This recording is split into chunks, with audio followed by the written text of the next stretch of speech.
After securing survival on the final day last season, Leeds United are aiming to become a Premier League staple in their third straight season in the top flight. American head coach Jesse Marsch appears to be winning over the sceptics, and with some good young talent being brought in and coming through at Elland Road, the fans believe they'll soon be marching on together to bigger things. Today we do a 2-season transformation with Leeds United and try to get European football back at Elland Road. Losing Kalvin Phillips and Raphinha in the first transfer window must have hurt, but to be fair to Jesse Marsch, I think he's done a great job replacing them. Sinistera looks decent, and I'm a big fan of the kid Brendan Harrison as well. In the first season, a 4-star team asked to finish mid-table reached the last 16 of the cup, and a transfer budget around 46 mil. Yeah, I think that's definitely doable for the first season. So for season 1, really, it's all about laying down the groundwork. It's a long-term RTG at Elland Road. There's several players in their 30s. We're going to try and shift them all on in the first season. Nobody gets a new contract, and it's time for a bit of a rebuild. Out with the old, in with the new and young. Let's get to work on selling these players first. So first 2 sales have just gone through. Matthias Klitsch off to Wolves for 3.5 mil, and the interesting one is Luke Ayling off to Real Sociedad for $4.25 million. That would be such a sick move at that stage of his career. And 2 more sales on the same day. Adam Forshaw off to France to play for Strasbourg for $2.25 million. And also as well, this was a debatable one, but I felt I had to do it. The captain, Liam Cooper, off to Sevilla for 6.5 mil. So rebuild here, man. No one's safe. And after the latest sale goes through, Stuart Dallas off to Sporting Lisbon for $4.75 mil. That raises our budget up to around £68.5 million. And there's no doubt about it. Area of improvement for Leeds needs to be in the back line. First up, a new centre-half. You know Leeds are going to get goals. It's what they're all about. Up top, they've got no problems, but their back line at times can be a little fragile. Ben Godfrey, my first target, and Frank Lampard does not want a lot for him either. 18.25 mil for Godfrey? Yep, I'll take that. Solid deal. And on a 5-year, 40 grand a week deal, Godfrey is our first signing of the new era as the former Canary and York City defender signs from Everton. I think it'd be a good pickup for Leeds as well. Again, going forward, no problems, but we've got to continue to improve this back line. Next up for me, a new solid anchor man. And this kid needs first-team football. Not getting it at Spurs, but he'll get it here at Elland Road. Come to us, Oliver. I watched this guy play at Norwich when he was on loan at Carrow Road, and I was really impressed. I really do believe if he gets to game time, and consistent game time, will develop into a really solid player. Conte not holding him to ransom. And for valuation, 17.5 mil, that's a really good pickup for the young DM. And on a 5-year, 33 grand a week deal, Oliver Skipp is in, and in this team, he'll definitely be a starter alongside Tyler Adams. I do quite like the idea of assembling an English core here at Leeds as well, so let's keep it going. Godfrey first, Skipp second, and now let's get a new midfielder. Well, he wasn't going to use Skipp, and I don't think he'll use Sessegnon much this season either in the save. Ryan Sessegnon. Are you sure you don't want Joel Robles, Antonio? Are you sure? Go on, please take him. I don't want him and I can't sell him. No, you're not taking Harrison. Get out of here. Valuation, 10.5 mil. Valuation. Come on, you're not going to use him in the save. Hey, lovely stuff. 10.5 mil. And there it is, 5 years, 35 grand a week, and Sessegnon will join Skipp from Spurs to Leeds. Honestly, really quick tip for you guys. If a big team has young talent that's not quite as highly rated as other first-team starters, the AI managers won't hold you to ransom for their services. So for Sessegnon and Skipp, those are really good deals for young, talented English players. And I'm going to convert Ryan up to left midfield. And what will be my final signing of the window? This guy. I love him, man. So versatile. And for 15.5 mil plus a 10% sell-on clause, Kyle Walker-Peters is in from Spurs to Southampton. We're getting all the Spurs rejected things, but I'm a big fan of this guy in real life, man. He's so versatile. He's just as good playing left back as he is at right back, and that is so crucial for a squad with very little depth in it. So Walker-Peters in. The contract was so funny, man. I basically ran out of money now to offer every single penny. One of the weirdest weekly wages in history, £27,894 a week. Yeah, that is a really strange contract. Even so, KWP in, and our defense has got a lot stronger now. And after my 2 position changes have just been completed, Walker Peters will play left back in this team with a new man Christensen in at right back. Sessegnon is now an LM, and has also grown a couple of ratings as well. Way better going forward. Fulham fans will tell you that as well. I'm liking the team. You know, my main area of concern with Leeds was on the defensive end. You know they'll get goals, you know they'll create, but now our backline has become a lot stronger as well.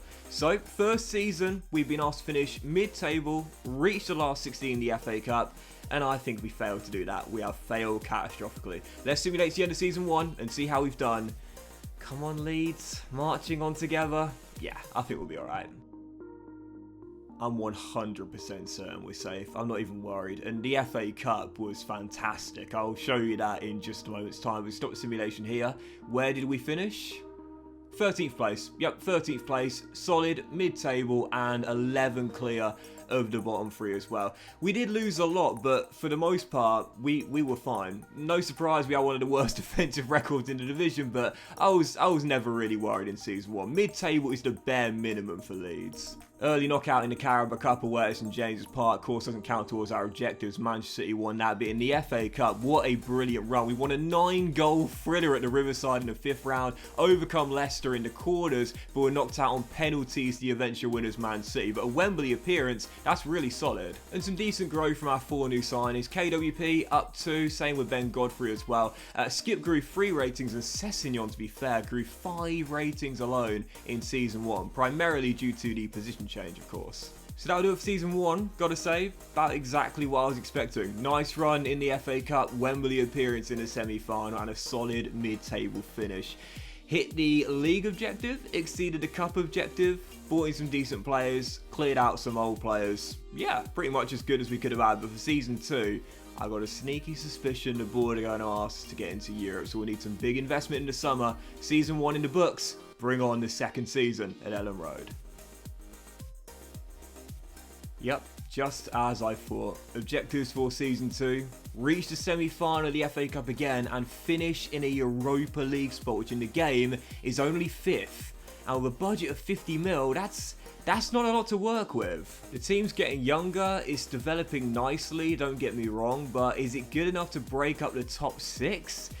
Not entirely sure. I think for season 2, I would definitely say we still need to improve the back line a little bit. We need a new playmaker to replace Rodrigo, as Aronson isn't growing very much. And with so many players with 1 year left on their contract, well, we're going to have a clear out. I'll give out some contracts to the youngsters and also Strujic as well, but everyone else is going to go. And despite putting so many players on the transfer list, I don't feel we'll get much of a return for anyone other than Jack Harrison. But for a new signing here with Leeds for season 2, I think make a statement of intent. Yep, I'm bringing him home. Kalvin Phillips, come back to Elland Road, mate. You'll always be loved here. And for 31 million, it's less than what Leeds sold him for. A year later, he returns on a permanent deal, and Kalvin Phillips is back at Elland Road. I don't think you can begrudge him for going to Manchester City, learning under Pep Guardiola in one of the best teams in the world, but it was never going to be a starter there. But he definitely would return as one here. Yep, Kalvin Phillips in, 5 years, 80 grand a week, and that's a really great piece of business. So 3 quick sales. Robin has gone to Hellas Verona for 11.5 mil. Tyler Roberts has gone to Fulham for a really cheap transfer. And also Junior Firpo was transfer listed by request during the simulation last season. He's now gone to Borussia Dortmund. And the big sale has just gone through as well. Jack Harrison has gone to Jose Mourinho's AS Roma in this area. I was debating keeping him because, to be fair, 80 rated, solid, only 26 years old as well, but now behind both Sessegnon and Sinisterra in the pecking order, and Dan James has come back from loan as well. I think in the final year of his contract, probably the right move to cash in. So Harrison gone to Roma, and now it's time to bring in a new star playmaker. And as we continue to try and assemble this English core, what a pickup this would be for Leeds. Come on, Brendan. Final year of his contract. You got to cash him. You're not going to get market valuation. Come on, mate. £43 million. I ain't budging on that, bro.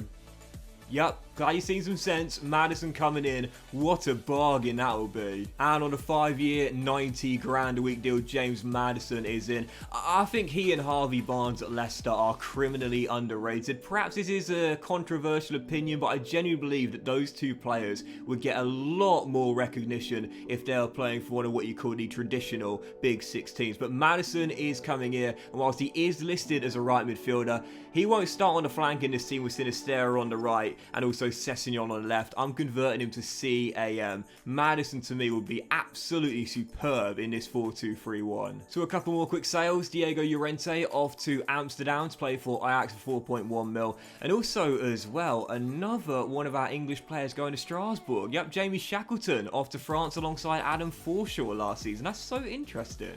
So next signing in, and it's Japhet Tanganga from Spurs, and this is an absolute steal. 6.4 mil for the Spurs defender, and whilst he is listed as a wing-back, I've done this many times before in these who to sign for and who season transformation saves, and I highly recommend it, guys. You can get him so cheap from Conte's side, and once you bring him in, convert him to CB. I'm sure he can play wing-back and do alright, but whilst he's not traditionally the tallest, if you will, he's a much better centre-half. So two more quick sales. Helder Costa off to Fulham for 3.6 mil, and also Rodrigo going to PSV for £7 million. And now that Maddison is an official CAM, he's grown a rating to 86 overall. I'm going to get my backup goalkeeper for Meslier, and you know who it's going to be. Oh, I love him so much. My favourite goalkeeper in the game, I think.